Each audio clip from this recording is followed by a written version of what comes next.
When I turned 49, I threw a party for my family, hoping for a warm embrace from my loved ones. No one showed up, leaving me in an empty room with cake and loneliness. That same day, my son-in-law posted photos of everyone who was in Hawaii with a caption about the perfect family vacation. I just smiled, but inside I was seething with rage. When they came back, I handed him the folder, and he turned pale as he looked through it. He deceived me and my daughter, so he will pay for it. Before we continue, please subscribe to the channel and let us know where you are listening in the comments. The ricotta lasagna had gone cold for the second time. I stood in my living room at 9:15 staring at the dining table set for 6 people who would never come. Blue and silver streamers hung from the ceiling like deflated dreams, and the birthday cake sat untouched on the kitchen counter. "It's happy 49th birthday, Dennis." Message now mocking me in chocolate frosting. I'd started cooking at noon. Lacey's favorite lasagna.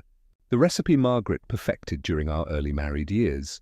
Layer by layer, I'd built it with the same precision I once used designing aircraft engines. Fresh ricotta, homemade sauce, pasta sheets rolled thin as paper, the kind of care that takes time, the kind I thought my daughter still appreciated.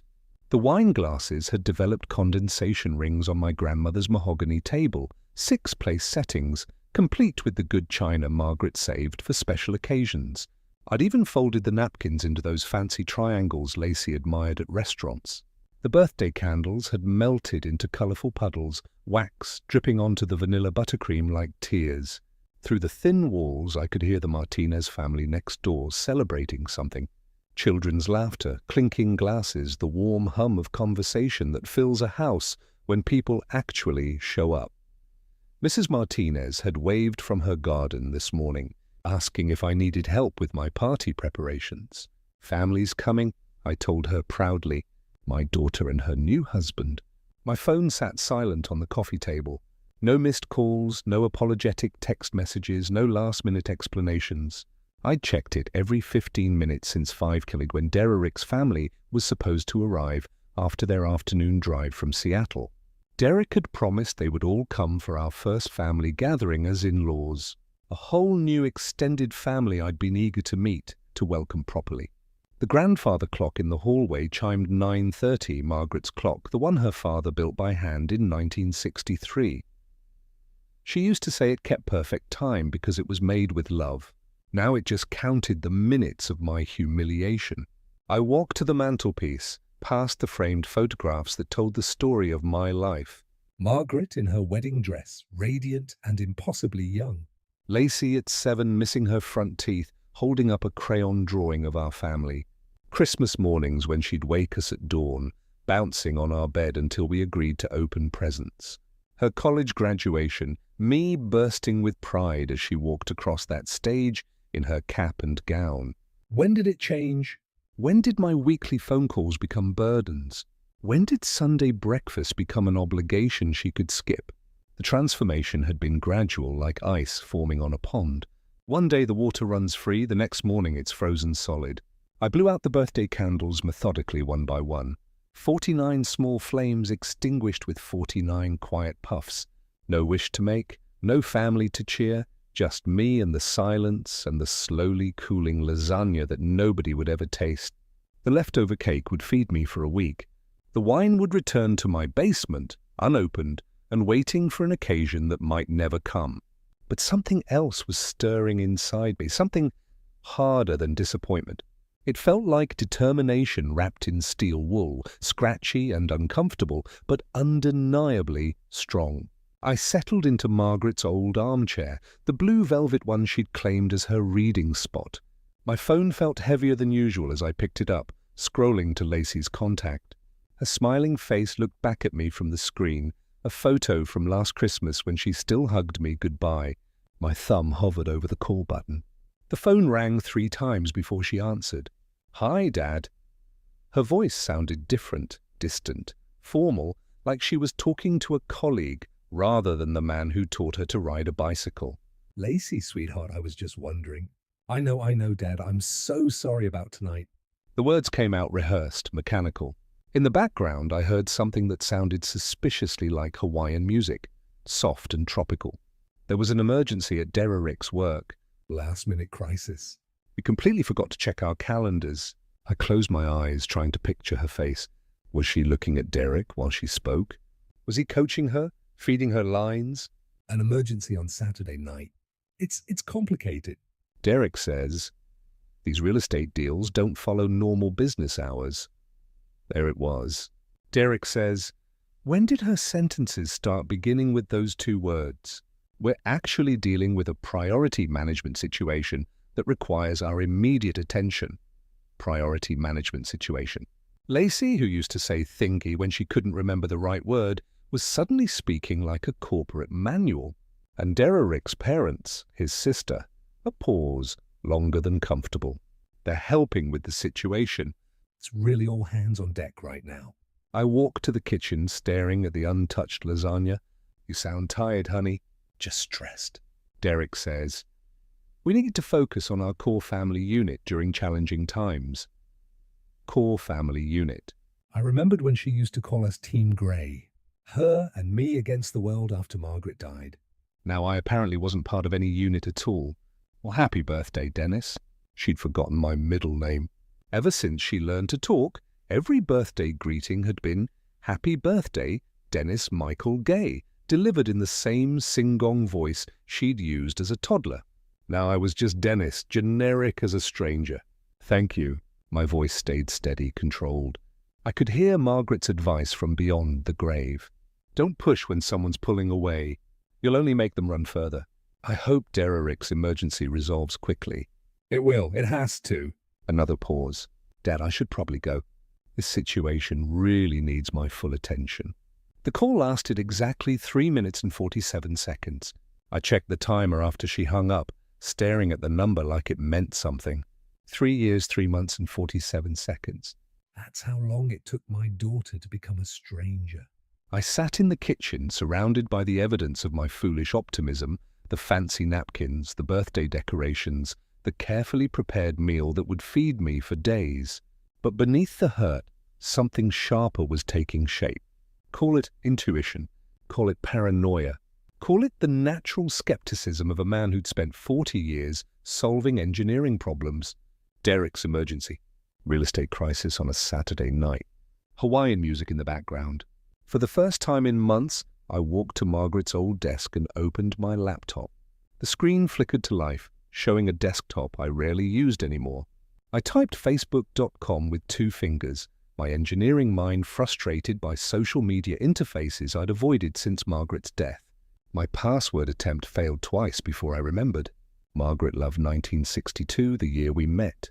Facebook opened to a sparse feed I hadn't touched since people posted condolences after Margaret's funeral. But tonight, I had a specific mission.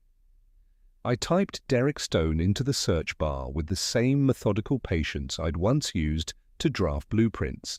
His profile appeared first, that familiar smirk looking back at me from a professional headshot that probably cost more than my monthly grocery budget.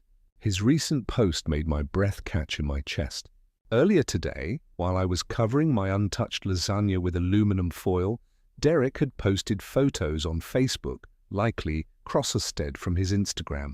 The location tag read, Grand Wa Resort, Maui, Hawaii. The first photo showed him at sunset, designer swim shorts and a Mai Tai golden light painting, everything romantic and expensive. But it was the caption that made my hands start shaking. Having the most amazing family vacation. Nothing beats quality time with the people who really matter. Blessed families, Hawaii. I scrolled down. More photos loaded like evidence in a case I was building against my own family. Lacey in a red bikini I'd never seen laughing at a poolside bar. Derek's parents in matching Hawaiian shirts, raising tropical drinks toward the camera. His sister doing yoga on a beach that looked like a postcard. 7 likes. Comments from friends saying, so jealous and perfect family goals and you guys deserve this. My engineering mind automatically calculated costs. 5 people, luxury resort, minimum 1 week, $8,000, probably more with helicopter tours and couples massage. likely funded by maxing out Lacey's credit cards or borrowing from his parents' appointments that filled Derek's other recent posts. Meanwhile, he'd had Lacey lie about an emergency that prevented them from driving 20 minutes to my house for free homemade dinner. I scrolled back through Derek's timeline with the systematic thoroughness I'd once used to review technical specifications. Expensive restaurants every weekend. Designer clothes Lacey wore in photos but never mentioned buying. Ski trips to Aspen, wine tastings in Napa Valley. A lifestyle funded by what exactly? Derek's real estate commissions. The Instagram timestamps told the real story. They'd been in Hawaii for 3 days already. 3 days of lies while I planned my birthday celebration. 3 days of island paradise while Derek coached Lacey on how to brush off her pathetic old father. I screenshot each photo methodically, creating a digital folder labeled Family Vacation. The evidence of their deception preserved in high-resolution pixels. Derek grinning beside a helicopter, Lacey clinking glasses with his parents, a happy family I'd never be invited to join, celebrating in tropical luxury while I ate alone in my cold house. The most recent post was timestamped 23 minutes ago. Derek at the resort bar. Another Mai Tai, another smug smile, another caption about blessed family time, and making memories with the ones who matter. The ones who matter. Apparently that was everyone except me. My phone rang, Derek's name appearing on the screen like a challenge. I stared at it for 2 full rings, watching his contact photo flash. The same arrogant smile from the Hawaii photos, but now it looked different. Predatory, calculated. On the 3rd ring, I answered, Dennis, listen. I need you to understand something. Derek's voice carried the easy confidence of a man lounging in paradise. Behind him, I could hear waves lapping against sand, tropical birds calling to each other, and the distant sound of Lacey's laughter mixing with clinking glasses. I'm listening. I kept my voice neutral, controlled. Let him make the first move. Your birthday party obsession is getting pathetic, old man. Lacey doesn't need your guilt trips anymore. We're building our own family traditions now. Understand? The cruelty in his tone was casual, like he was discussing the weather. She's got a husband now, a real life, not some sad dinner parties where you play house with your dead wife's china, Margaret's china. He'd noticed the place settings in the photos I'd sent to Lacey, the ones where I'd proudly shown off my preparation. He was using my love against me like a weapon. Is that right? I walked to the mantelpiece, stopping in front of Margaret's photograph. Her eyes seemed to watch me, waiting to see how I'd handle this. Nobody cares about your birthday, Dennis. Find some friends your own age. Join a book club or something. Stop making Lacey feel guilty for having a life. In the background, I heard Lacey's voice, faint but unmistakable. Is that Dad? Derek's response was dismissive, muffled as he covered the phone. Just handle it. Just handle it. Like I was a problem to be managed, a nuisance to be dismissed. The man had turned my daughter into his personal secretary, trained to deliver scripted lies while he sipped drinks that cost more than my monthly heating bill. Derek, I said, my voice growing steadier with each word. You know what? You're absolutely right.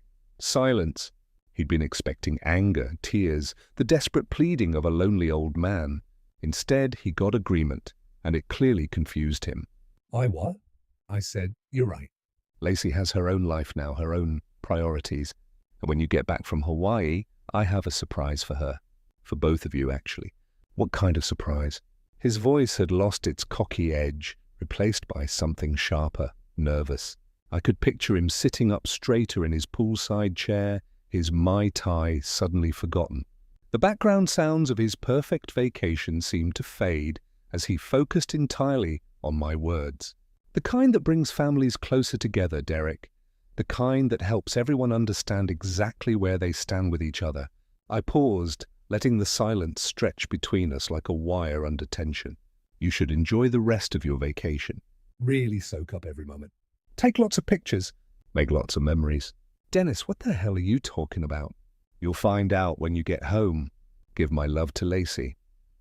I hung up before he could respond, setting the phone down with the same gentle precision I'd used to set Margaret's china earlier that evening. 4 minutes and 23 seconds.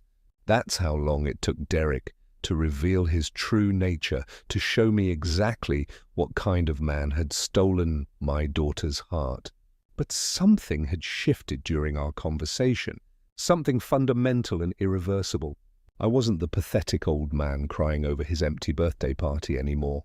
I was Dennis Michael Gray, retired aerospace engineer, veteran of 40 years solving complex problems under pressure. And Derek Stone had just presented me with the most interesting challenge of my retirement. I opened my laptop again, this time typing Private Investigators Portland, Oregon into Google. If Derek wanted to play games with family loyalty, I'd make sure we were both playing by the same rules. The hunt was about to begin. I closed the laptop and sat back in Margaret's chair, my finger lingering on the power button like it held some kind of answer. The screen went dark, but the names and phone numbers of Portland's private investigators glowed in my memory. 5 agencies researched, cross-referenced, compared. My engineering mind had already narrowed it down to 2 finalists. But first, I needed to walk through my own house and remember what I was fighting for. The refrigerator still held Lacey's childhood artwork. Faded construction paper turkeys and crayon flowers held up by magnets shaped like miniature tools. Margaret had insisted we keep them even after Lacey graduated college. Someday she'll bring her own children here. She'd said they should see their mother's masterpieces. Her high school graduation photo sat on the kitchen windowsill, both of us grinning like fools. She'd insisted on that picture, wrapping her arms around my neck in a hug that lasted through 5 camera clicks. "You and me, Dad," she'd whispered in my ear. "We make a pretty good team." When had that changed? I traced the timeline backward, like solving a structural problem. 6 months ago, Derek had started suggesting that Sunday brunches were couple time. 4 months ago, our father-daughter movie nights became immature, according to Derek's assessment. 3 months ago, Lacey stopped calling for advice because Derek handles our decisions now. The engagement had happened after 3 months of dating. 3 months. I'd known some of my engineering projects longer than Lacey had known her husband. The wedding planning excluded me from every major decision. Derek thinks smaller is more intimate, Lacey had explained when I offered to help pay for a bigger venue. Derek says traditional father roles are outdated. When I asked about walking her down the aisle, Derek says Derek thinks Derek handles. In the living room, I found the Father's Day card Lacey had given me 2 months after their wedding. I'd read it once and tucked it away, too hurt to analyze it properly. Now I pulled it out with the same care I'd once used handling sensitive blueprints. "Dear Dennis," it began. Not Dad or Daddy, like 27 previous Father's Day cards.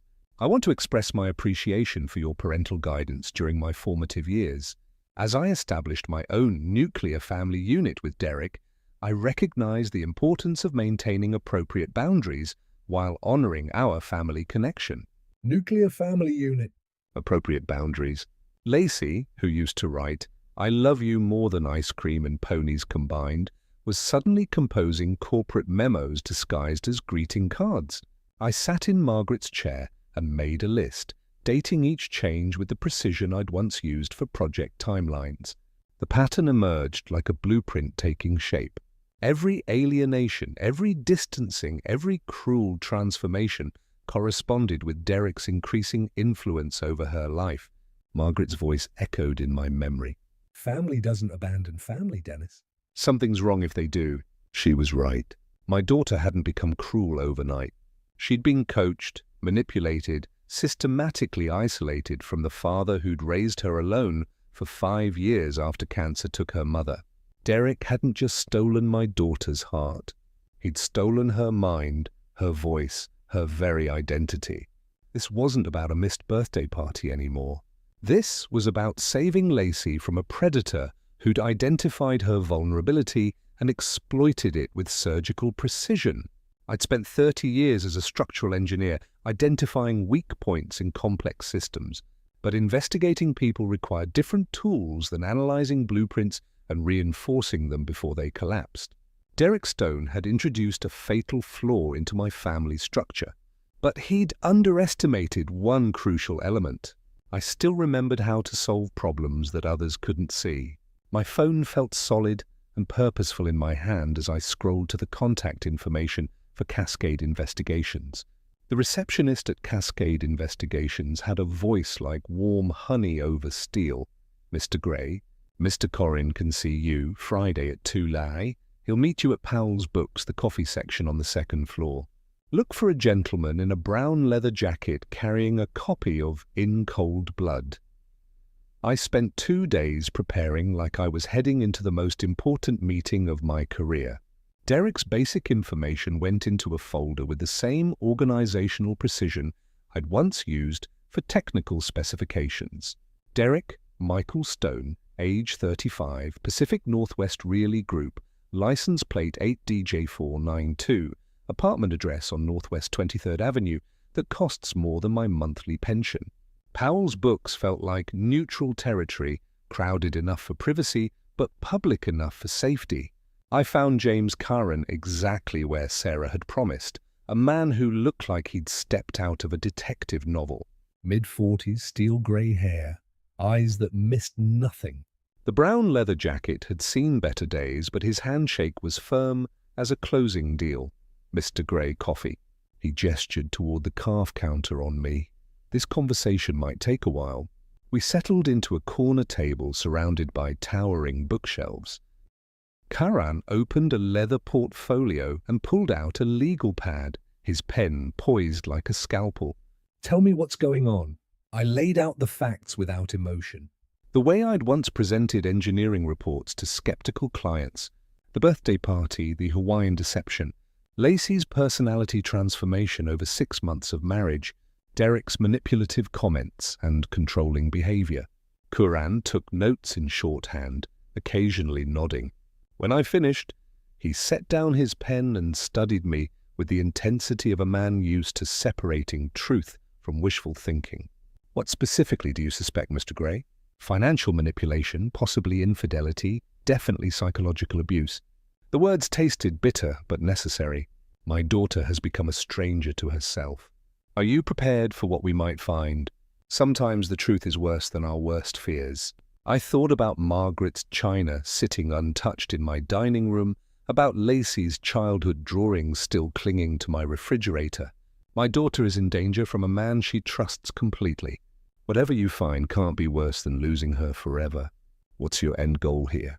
Revenge, legal action, or just information? "I want my daughter back." "If that requires exposing Derek Stone's true nature, then that's what we'll do." Corrin flipped to a fresh page in his notepad. "Here's what I can offer. Social media monitoring, financial background checks, public records research, if necessary, surveillance during public activities. I document facts, not opinions. I won't manufacture evidence or break laws." He quoted his rates with the directness of a man comfortable with his worth. $75 per hour for research, $125 for active surveillance, $200 retainer to begin. "I'll pay $2,000 up front," I said, pulling out an envelope of cash. Margaret's cruise money saved for a trip we'd never take together. "How long will you need?" 10 to 14 days for a comprehensive background check. "If your son-in-law is hiding something significant, I'll find it." Curran's pen scratched across a pre-printed contract. "I'll need his full name, workplace, license plate, any social media handles you're aware of." I handed him Derek's information typed on a single sheet of paper. Curran reviewed it with approval. "Thorough. You'd make a good investigator yourself." "I'm an engineer." "We solve problems by understanding all the variables. Then you understand that family problems are often the most complex systems to repair."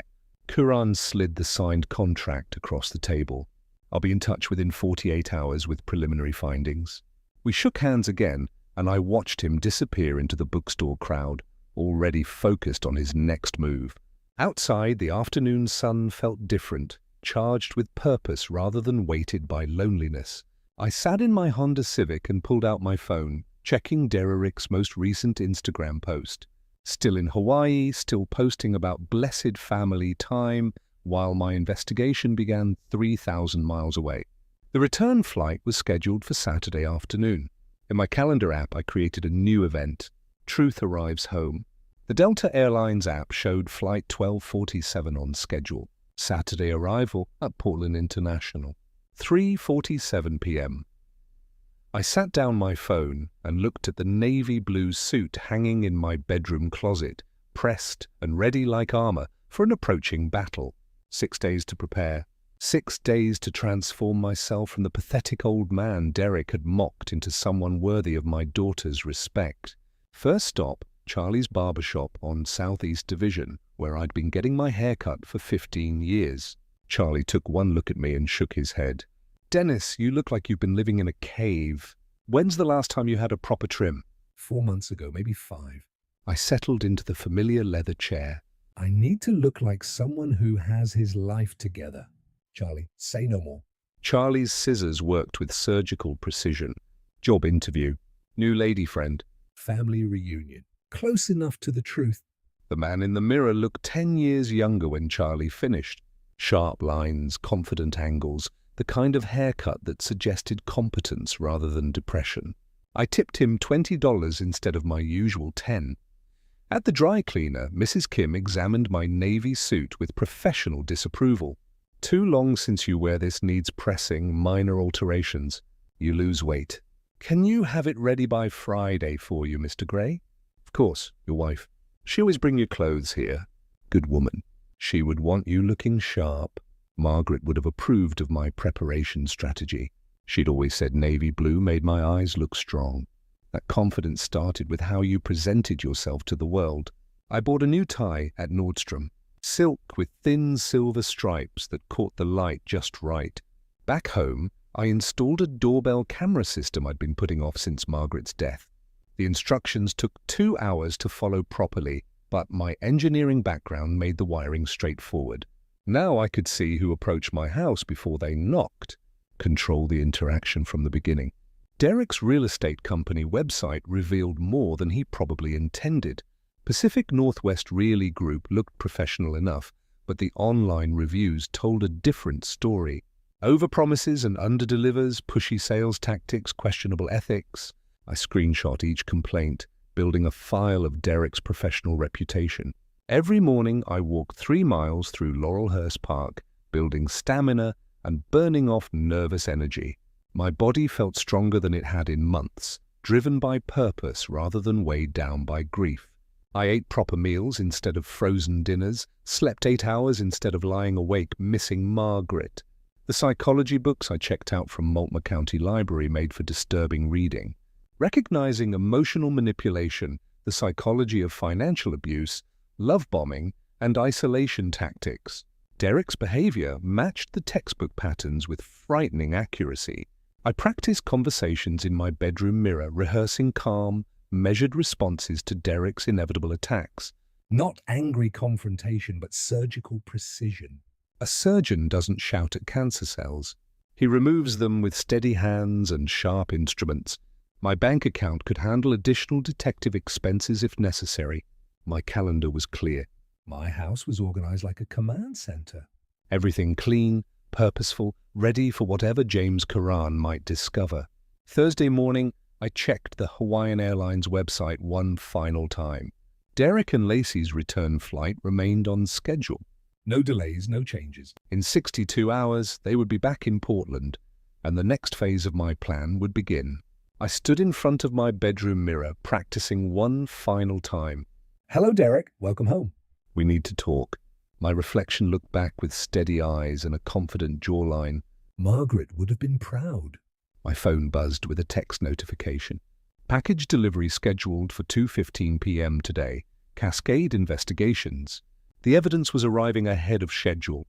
At exactly 2:15 p.m., a car door slammed in my driveway. Through the new doorbell camera, I watched James Curran walk up my front steps carrying a manila envelope thick enough to choke a horse. His expression carried the weight of difficult news. I opened the door before he could knock. "Mr. Corrin? Mr. Gray?" He declined my invitation for coffee with a shake of his head. "This isn't a social call. We need to talk." The envelope hit my dining table with the sound of Judgment Day.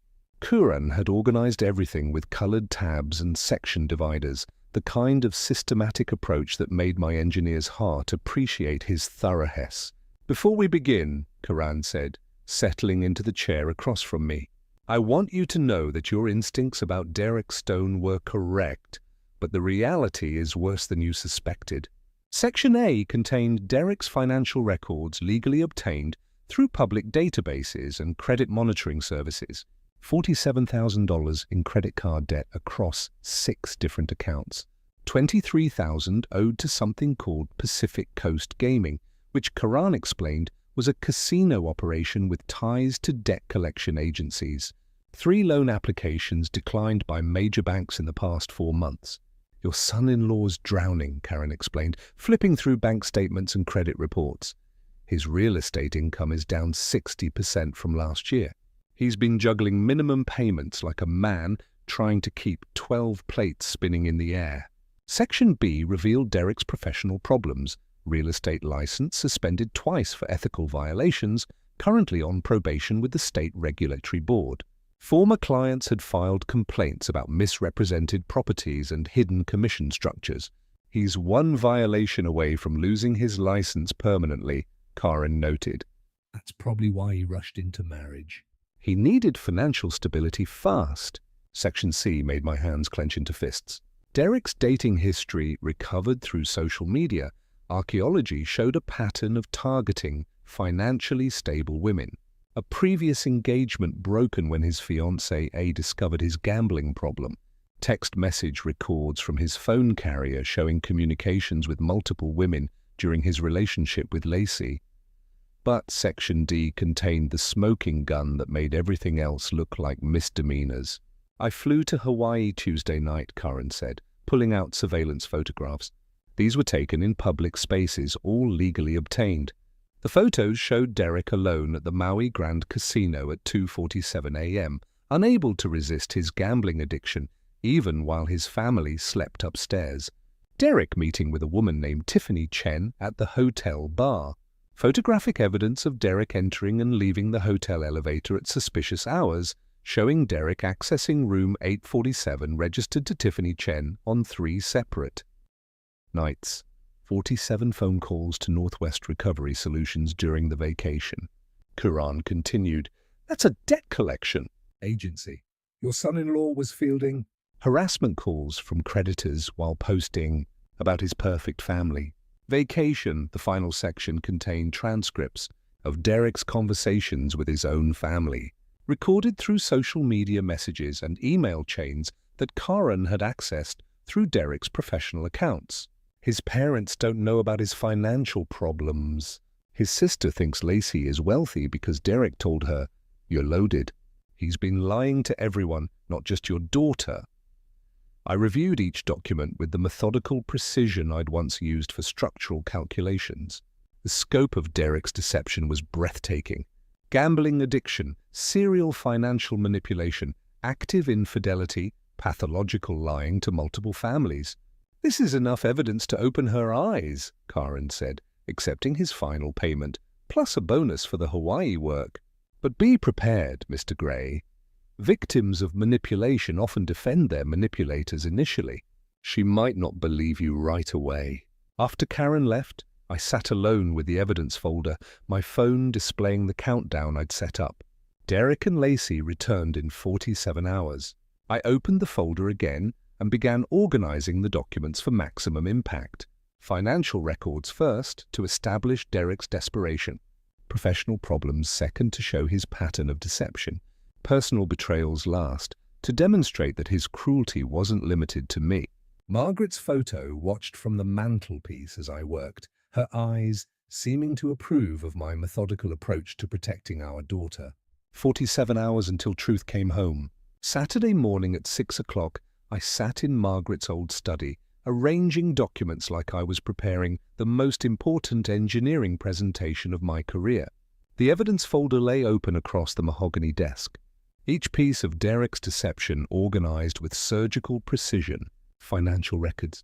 First, the $47,000 in credit card debt, the declined loan applications, the gambling debts that painted a picture of desperation, then the professional violations showing Derek's pattern of ethical lapses and lies to clients. The infidelity evidence would come last after Lacey had absorbed the financial betrayal. Maximum psychological impact, minimum chance for Derek to deflect or minimize. I created tabs with the same methodical care I'd once used for technical specifications. Section dividers, a timeline showing Derek's systematic manipulation of Lacey's trust, summary sheets highlighting the most damaging facts. If I only got one chance to present this case, every detail needed to be perfect. My navy suit hung pressed and ready in the bedroom, the same one Margaret had bought me for Lacey's college graduation. "You look like a proud father," she'd said that day, straightening my tie with hands that already showed the first tremors of her illness. Today I'd wear it like armor into battle for our daughter's future. I practiced my key phrases in the bathroom mirror, controlling my tone to stay factual rather than accusatory. "Derek, I have something for you." A little surprise, I mentioned. Not angry, not vindictive, just a man presenting evidence with the calm authority of someone who'd done his homework. My phone showed Flight Delta 1247 tracking information on time arrival at 3:47 p.m. I'd calculated the drive to PDX. Parking time, terminal navigation arrived 30 minutes early, positioned myself in baggage claim area B, where international flights discharge passengers. Public location, witnesses, security cameras, no chance for Derek to create a scene without consequences. I called Lacey at 9 Hawaiian time, maintaining perfect normally while arranging the pickup. "Dad," her voice carried the hollow brightness of someone trying too hard to sound happy. "You don't have to come get us." "Derek's parents have a rental car." "Nonsense. I want to hear all about your vacation. Besides, it's the least I can do after missing your birthday celebration." A pause. In the background, I heard Derek's voice. "Tell him we'll call him tomorrow." "Actually, Dad, that would be wonderful." "We land at 3:47. I'll be there, sweetheart." After hanging up, I walked through my backyard to Margaret's memorial garden. Her ashes were scattered under the rose bush. She'd planted our first spring in this house. I knelt beside the roses and spoke to her the way I had every morning since her death. "Today's the day, Maggie. I'm either going to save our daughter or lose her forever." The morning air carried the scent of her favorite David Austin roses. "I need your strength today." "Your wisdom. Help me find the right words." Back inside, I made coffee using Lacey's childhood mug, the one with cartoon pandas that she'd insisted on using until age 14. A symbolic gesture, maybe, but it felt like inviting my real daughter back to breakfast. My phone buzzed with the airline notification I'd been waiting for. Flight Delta 1247 landed. I picked up the evidence folder, checked my appearance one final time in the hallway mirror, and walked to my car. Margaret's photo sat in my wallet right next to my driver's license. Whatever happened in the next few hours, I wouldn't face it alone. The Honda started on the first turn, reliable as always. As I backed out of my driveway, I thought about the man I'd been 2 weeks ago, the pathetic birthday victim crying over cold lasagna. That man was gone. In his place sat someone harder, smarter, more determined than Derek Stone had ever bothered to understand. The evidence folder rode shotgun like a passenger carrying justice in manila paper and colored tabs. PDX terminal buzzed with Saturday afternoon energy. Families reuniting. Business travelers checking phones, the constant backdrop of rolling luggage and arrival announcements. I positioned myself near baggage claim carousel B with clear sight lines to the international arrivals exit, the evidence folder tucked under my left arm like a briefcase full of revelations.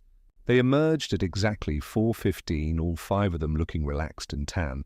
Derek's parents wore matching Hawaiian shirts that screamed tourist, while his sister carried a woven bag, probably purchased at an overpriced resort gift shop. Lacey looked beautiful but tired, her smile not quite reaching her eyes. Derek walked slightly ahead of everyone, already reaching for his phone with the compulsive urgency of a man who couldn't disconnect from his problems, even in paradise. I timed my approach perfectly, intercepting them as they claimed their luggage from Carousel 3. "Welcome home, everyone!" Lacey's face lit up with genuine happiness.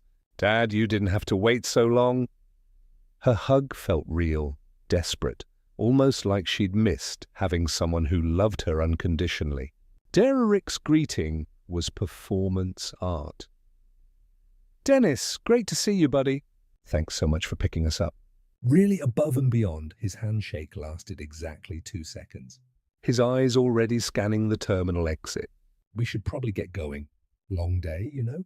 "Actually," I said, settling my hand gently on Lacey's shoulder. "Why don't we sit for a few minutes?" "I'd love to hear about your trip. There's a nice calf right over there." Derek's parents exchanged glances. His mother, Ellen, looked like she wanted to object, but Derek was already hurting everyone toward the exit. "We're pretty beat, Dennis. Maybe we could catch up tomorrow," I insist. My voice carried the quiet authority I'd learned from 40 years of project management. 5 minutes. I brought something for Derek. Anyway, the calf offered round tables with clear views in all directions. Perfect positioning. I chose seats that put Derek with his back to the main terminal. Lacey beside me where she could see everything. His family completing the circle like witnesses at a deposition.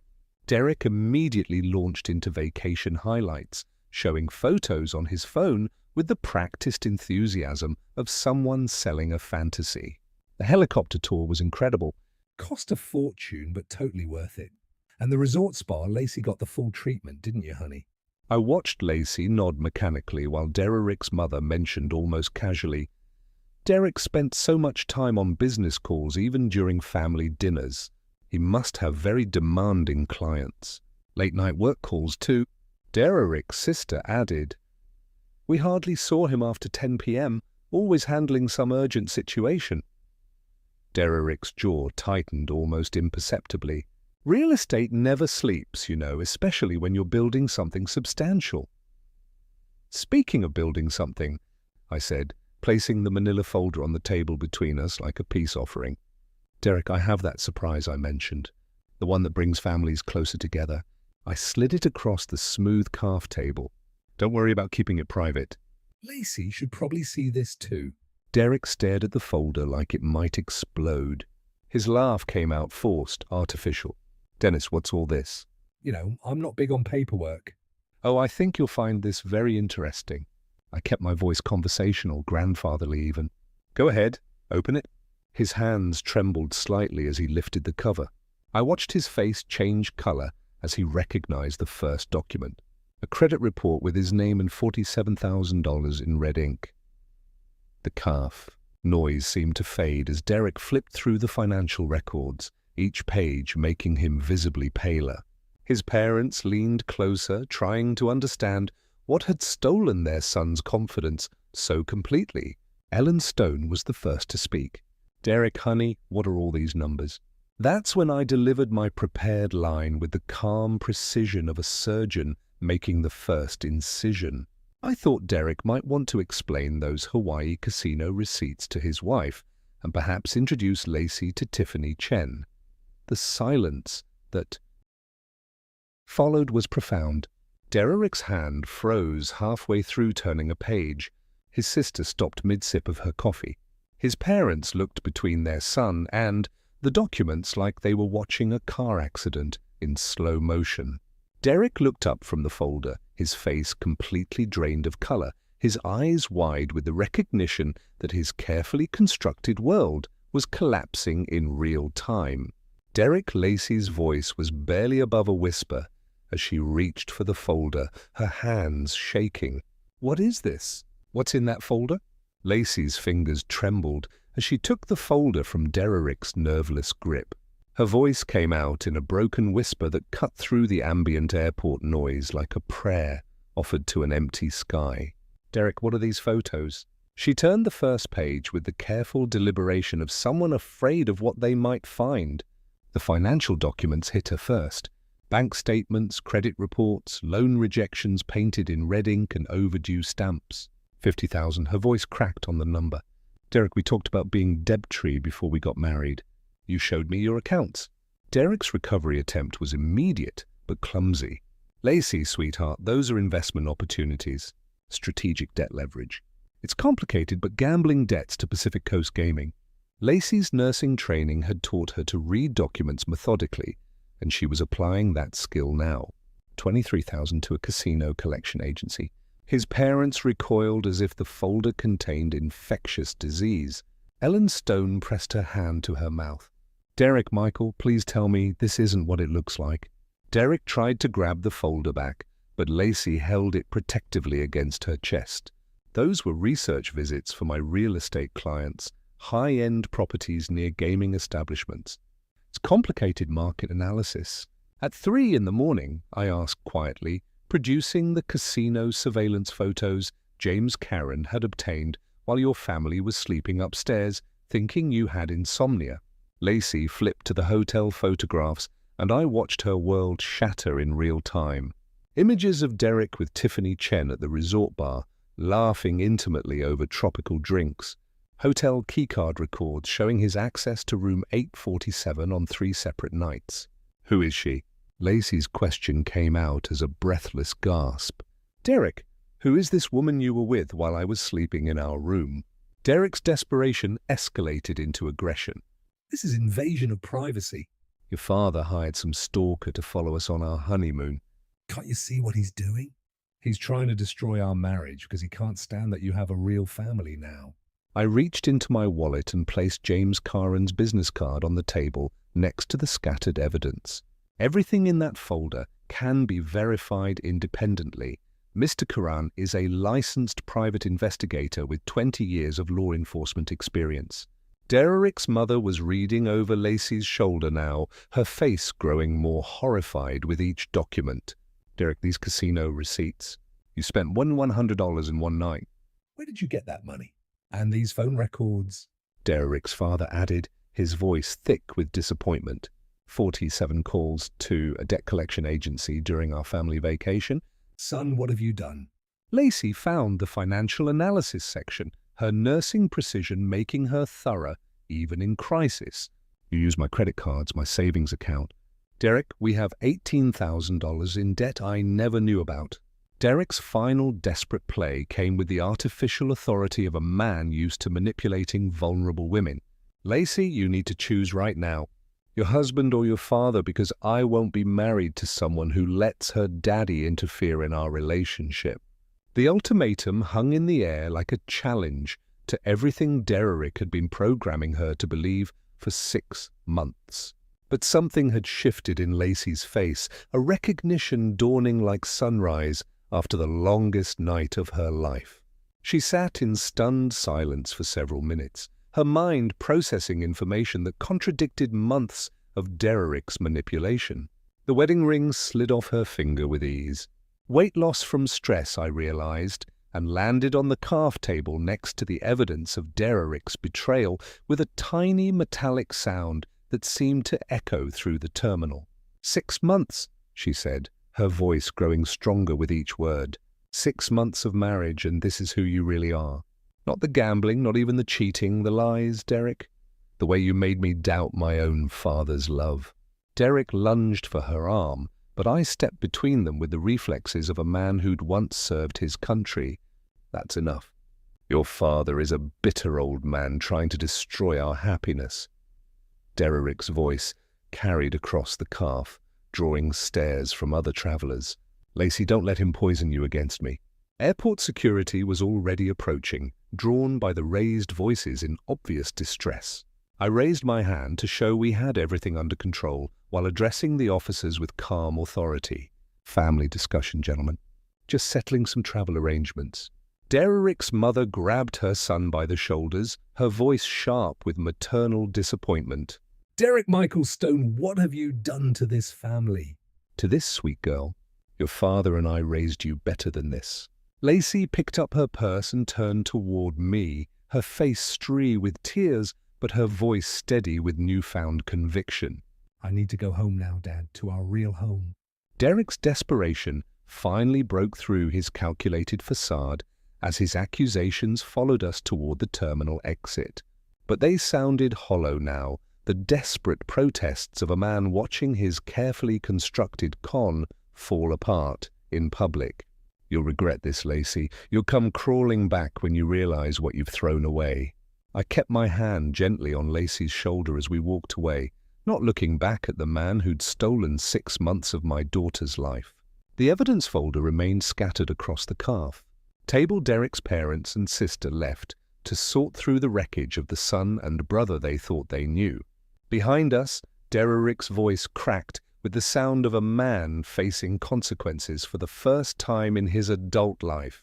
The parking garage was silent, except for the distant rumble of planes overhead and the quiet sound of my daughter crying.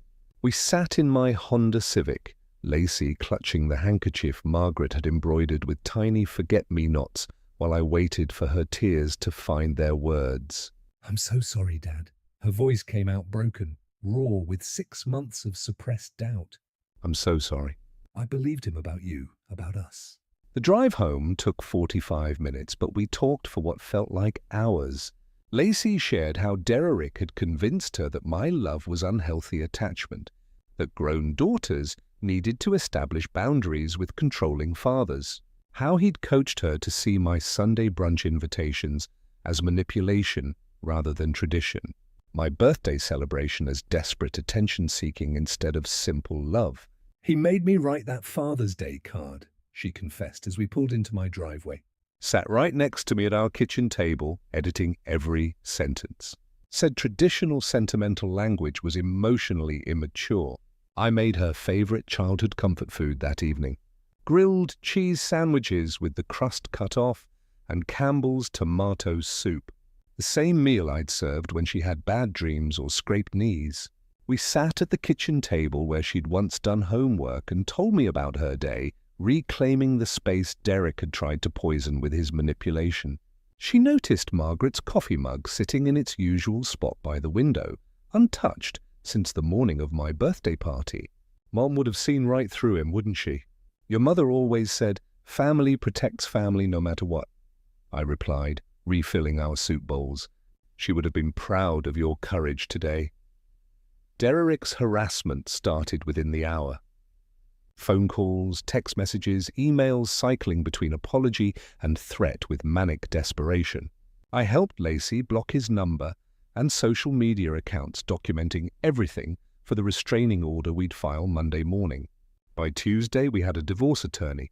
By Thursday, Derek was served with papers that protected Lacey from his debts, while ensuring she recovered half their shared assets. His real estate license was permanently revoked when the state board discovered he'd falsified financial documents on loan applications. Lacey stayed in her childhood bedroom for 2 weeks, healing from the psychological damage of 6 months with a master manipulator. I took vacation time from my retirement to help her remember who she was before Derek tried to remake her in his image. The restraining order became necessary when Derek appeared at my house 3 times in 1 week, alternating between fury and desperate pleading. I calmly documented each violation while making it clear that Lacey was under my protection now. 7 months later, the divorce was final. Derek had lost his career, his credibility, and access to his victim. Court-ordered gambling addiction counseling was the price of avoiding criminal charges for financial fraud. His parents, horrified by their son's behavior, cut off the financial support that had enabled his lifestyle for years. Lacey bloomed like Margaret roses in spring. She returned to full-time nursing, enrolled in a nurse practitioner program, and began dating Tom, a pediatric surgeon from her hospital who treated her with the respect Derek never had. On my 50th birthday, my house filled with laughter and genuine celebration. Lacey, Tom, 3 of her nursing school friends, real joy earned through surviving crisis together. As I blew out 50 candles, if you like this story, please like this video, subscribe to the channel, and share. Thanks for watching.